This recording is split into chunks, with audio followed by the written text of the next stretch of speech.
Inilah 7 pengikut Dajjal di akhir zaman. Pertama, yaitu kaum Yahudi. Dari Anas bin Malik radhiyallahu anhu, Rasulullah shallallahu alaihi wasallam bersabda, akan mengikuti Dajjal dari kalangan Yahudi Asbahan sebanyak 70.000 orang yang memakai baju tebal dan bergaris-garis. Hadis riwayat Muslim. Berdasarkan hadis tersebut, jelas bahwa kaum Yahudi akan menjadi pengikut Dajjal di garis terdepan. Kaum Yahudi telah menolak adanya ilah yang tak terlihat oleh mata mereka. Mereka bahkan meminta kepada Nabi Musa alaihissalam agar Allah menampakkan diri kepada mereka secara kasat mata, sehingga Dajjal lah yang menjadi Tuhan bagi mereka, karena kelak mereka dapat melihat Dajjal yang dapat memenuhi segala hawa nafsu duniawi mereka. Kedua, yang akan menjadi pengikut Dajjal adalah kelompok Khawarij. Rasulullah SAW bersabda, akan muncul pada akhir zaman nanti suatu kaum yang seolah-olah ini berasal dari mereka. Mereka membaca Al-Quran, tetapi bacaannya itu tidak melewati kerongkongan mereka. Mereka keluar dari Islam sebagaimana anak panah melesat menuju sasarannya. Ciri-ciri mereka adalah gundul rambutnya. Mereka selalu muncul sampai generasi terakhir. Mereka keluar bersama Al-Masih Ad-Dajjal. Apabila kalian bertemu mereka, maka bunuhlah mereka, karena mereka itu seburuk-buruknya makhluk dan seburuk-buruknya tabiat. Hadis riwayat An-Nasa'i. Pengikut Dajjal ketiga yaitu pelaku bid'ah dan kesesatan. Dari Hudzaifah, Rasulullah SAW bersabda, setiap umat memiliki kaum menyembah api Majusi, dan kaum Majusi umat ini adalah orang-orang yang mengatakan tidak ada takdir. Barang siapa yang mati di antara mereka, maka janganlah kalian menghadiri pemakaman jenazahnya. Barang siapa yang sakit di antara mereka, maka janganlah kalian menjenguknya. Mereka itu golongan sekte Dajjal. Allah pasti akan mempertemukan mereka dengan Dajjal. Hadis riwayat Abu Dawud.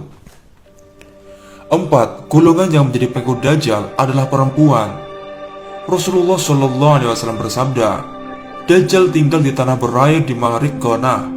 Maka kebanyakan orang yang keluar mengikutinya itu dari kalangan kaum wanita, sampai-sampai seorang pria pulang untuk menemui istri, ibu, anak perempuan, saudara perempuan dan bibinya. Kemudian dia mengikat mereka kuat-kuat karena khawatir kalau para perempuan tersebut pergi mengikuti Dajjal. Hadis riwayat Ahmad. Pengikut Dajjal kelima adalah setan. Dari Abdullah bin Amr bin As radhiyallahu anhu, dia berkata, sesungguhnya di lautan itu ada setan-setan yang dipenjara, yang mengikatnya adalah Sulaiman. Hampir saja mereka bisa keluar. Lantas mereka membacakan suatu bacaan kepada kalian manusia. Hadis riwayat Muslim. Dalam bukunya, Dr. Muhammad Ahmad Al-Mubayyad menjelaskan bahwa setan-setan akan dibebaskan dari penjara tersebut untuk menebar fitnah bersama Dajjal di berbagai penjuru negeri yang akan dimasuki oleh Dajjal. Pengikut Dajjal keenam yaitu tukang sihir. Tukang sihir memusatkan bantuan mereka kepada setan karena ingin memetik manfaat dari sebagian kemampuan setan. Tukang sihir juga memperoleh tujuannya dari tukang sihir terbesar mereka, yaitu Dajjal. Sebab Dajjal mampu melakukan berbagai hal luar biasa dan mengungguli semua kemampuan sihir mereka. Ketujuh, golongan yang menjadi pengikut Dajjal adalah para pemuas nafsu syahwat. Pengikut Dajjal yang paling banyak jumlahnya adalah orang-orang yang jatuh ke dalam jerat fitnah syahwat, sebab mereka terbiasa memperurutkan syahwat tanpa membedakan halal dan haram sebelum fitnah Dajjal muncul. Termaktub dalam suatu asar pada kitab Al-Fitan dari Ubaid bin Umar Al-Laitsi, dia berkata, Dajjal muncul lalu orang-orang mengikutinya.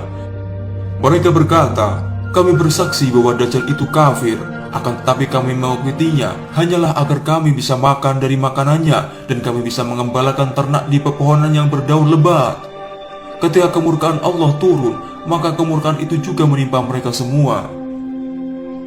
Itulah 7 golongan yang kelak akan menjadi pengikut Dajjal, yaitu kaum Yahudi, Khawarij, pelaku bid'ah dan kesesatan, wanita, setan, tukang sihir dan pemuas nafsu syahwat. Wallahu a'lamu bishawab.